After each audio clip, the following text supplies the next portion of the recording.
So the video that I'll be showing aims to orient people. It aims to motivate people, especially po yung mga kasali sa Sense, so that they will be able to build a strong team and they will be able to build strong leaders below them. Importante po kasi dito meron tayong game plan. Dapat po ay motivated tayo and dapat alam natin ang sistema on how we will be able to achieve our dreams. So yung first step po na dapat nating matutunan is we have to know the advantages of Sense over traditional business and over the mainstream na network marketing po na nasa Pilipinas ngayon. So the first thing we have to note, kasi sa Sense po napakamura yung startup fee natin. For as low as 99 pesos, pwede na pong sumali yung mga tao and they can earn as much as 28,000 pesos per week. Ang maganda dito kasi we offer multiple product lines that does not require you to do hard selling. Maganda po yung background na company, yung compensation plan po is very excellent and we have top quality leaders behind our back. The next thing we have to understand is in this business, we need to be with the right upline. Kasi po yung upline natin serves as a critical role in order to build our network and make our dreams come true. Importante po dito, dapat kilala natin yung upline kasi sigurado tayo na meron tayong katulong sa pangarap natin sa buhay kung ano man yon na atin pong makamtan. Importante kasi dito is mentorship. And we have to understand that this system, as in any other business, will take some time to mature. Hindi po yan na overnight you will become rich. It takes patience, it takes motivation to achieve your dreams. Sabi nga nila, patience is a virtue, kaya dapat in this system, we have to learn to be patient. Kasi dito po, pag kumita kayo, kikita kayo talaga. And you don't have to spend again, hours of working and working and working. Importante lang rin, we have to write our game plan, as what I've said. Para po kasi siyang sport, that those who have game plan are those that are most likely to succeed. Like basketball. Importante kasi dito, we have to learn teamwork. Kasi in this business, you do not have to work alone. Kasama mo po yung buong team kasi your earning will be our earning and your success will be our success. Now, the next thing is we have to do it like professionals. Huwag po tayong maging amateur, huwag tayong manlupaypay. If at this point, nireject yung invitation natin, dapat it should even serve as a motivation to us. Kasi ganyan po yung mga MLM professionals. We do it in a professional manner. Huwag tayong mawala ng motivation kasi at the end of the day po, it's going to be us who will be benefiting from this wonderful system. Kasi alam nyo po, pag nagtrabaho kayo, ngayon 12,000 pesos lang po yung average income of a Filipino worker. And the 12,000 pesos that you will earn in 1 month is not even enough to feed your family or to sustain yourself. Tingnan niyo po 12,000 pesos, 11 years kang nag-aral para kumita ng kakarampot na income monthly. Ang masaklap dyan, that 12,000 pesos, meron pa yung deduction from taxes and from the government.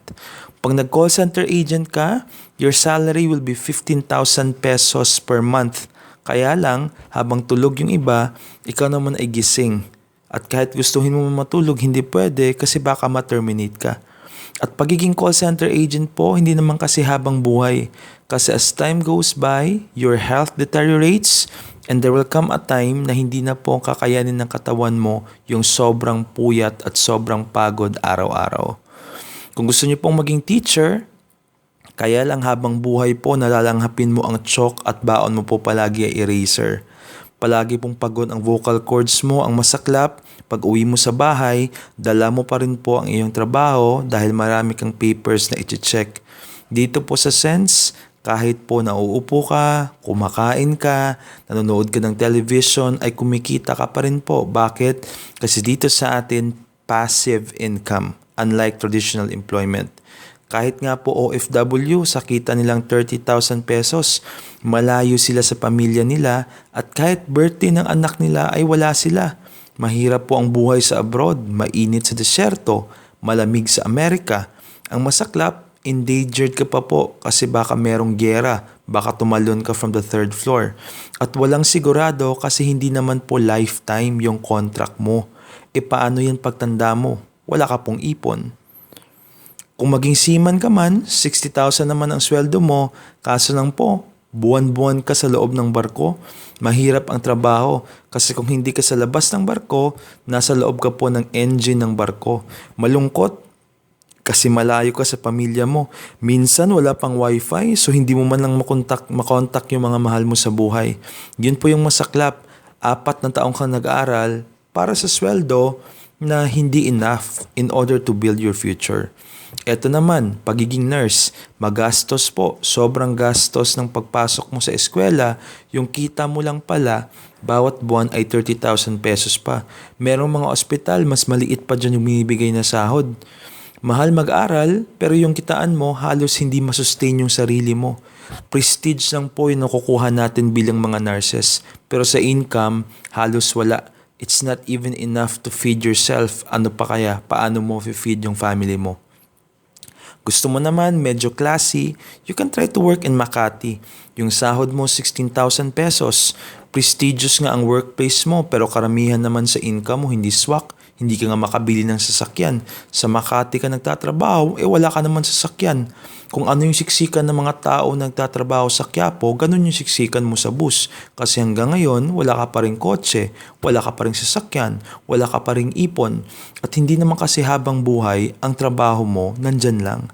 Tingnan mo ha, yung average dream board ng Filipino, bahay 750,000, mura na yon. Sasakyan 600,000, gadgets 50, syempre yung bahay dapat may appliances 200,000 at savings para merong kukunin si emergency 100,000 pesos.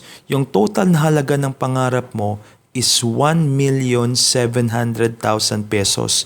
Yun po yung average, yun halaga ng pangarap mo sa buhay. Pag nag-business ka ngayon, yung kailangan mo na capital sa Jollibee, 12 million. Yung income mo bawat buwan, 100,000 pesos. Pag nag-franchise ka naman, 100,000 pesos yung capital mo, 30,000 pesos lang yung income mo.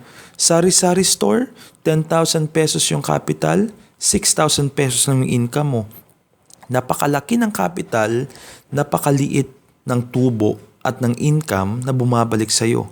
Imagine mo po, kahit mag-ipon pa kayo ng 5,000 pesos per month, kulang pa rin yan. Ibig sabihin yan, 28 years ka mag-iipon. Ibig sabihin, habang buhay, nangangarap ka lang.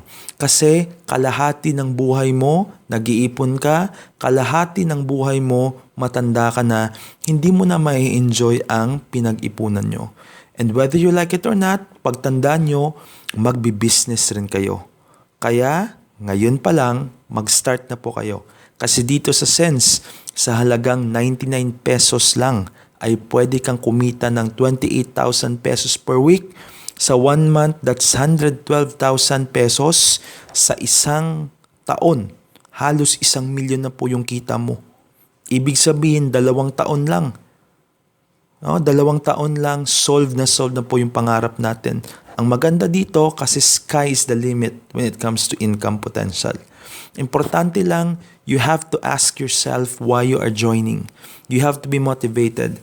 Kanino ko ba ginagawa yung mga bahay na to? Sino ba ang gustong magkaroon ng kotse, ng bahay, ng savings at ng kung ano-ano pa pong maganda sa buhay? Siyempre, our loved ones, our family. Gawin natin ito para sa mga mahal natin sa buhay at para sa sarili natin. Para makabili tayo ng sariling sasakyan at ng sariling bahay. Importante kasi dito, we have to set our goals clearly. Dapat dito, porsigido at focus tayo na meron tayong dapat i-achieve sa buhay natin at sa sarili natin. Hindi kasi pwede dito ang nag-flake tayo and we just tend to go away.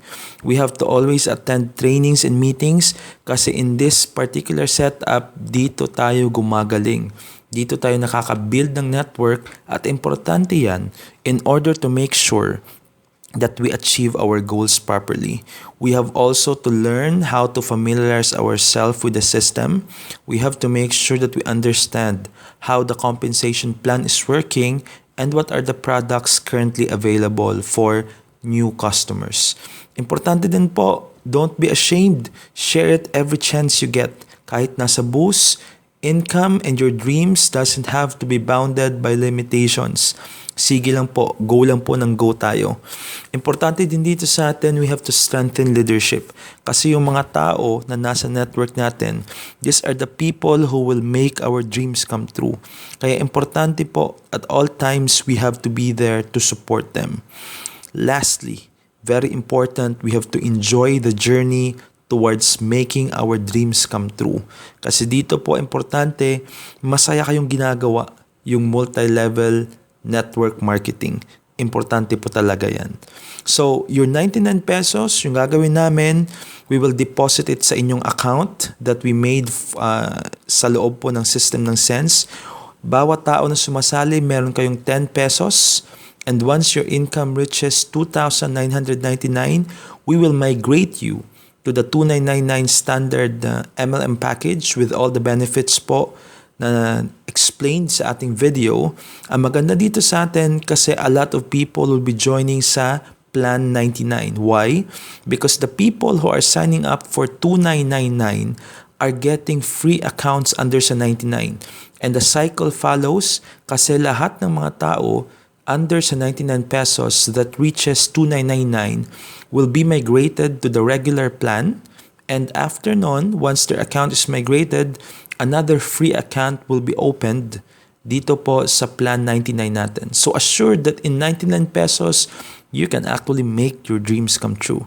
Now, if you want to join, contact 0908-607-8324 and he will give you instructions.